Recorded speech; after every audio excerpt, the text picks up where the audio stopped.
Cabinet meeting ಆದಮೇಲೆ cabinet briefing ಇದೆ. Cabinet briefing ಆಗೋದಕ್ಕಿಂತ ಮುಂಚೆ ಕ್ಯಾಬಿನೆಟ್ ಮಂತ್ರಿ ರೆಸ್ಗೆ ಹೋಗ್ತಾರೆ ಅಂದರೆ ಅದು ಎಷ್ಟು ಮಟ್ಟಿಗೆ ನಿಮಗೆ ನನಗೆ ಸರಿ ಅನಿಸುತ್ತೋ ಹೇಳಿ.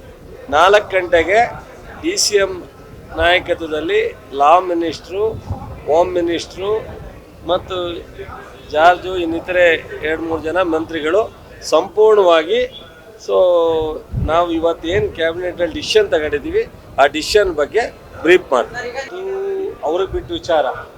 ಈಗ ಅವರು ಅಲಯನ್ಸ್ ಈಗ ಒಟ್ಟಿಗೆ ಸರ್ಕಾರದಲ್ಲಿ ಇವರು ಪಾಲ್ದಾರಿದ್ದಾರೆ, ಕ್ಯಾಬಿನೆಟ್ ಮಂತ್ರಿ ಇದ್ದಾರೆ, ಯೂನಿಯನ್ ಕ್ಯಾಬಿನೆಟ್ ಮಂತ್ರಿ.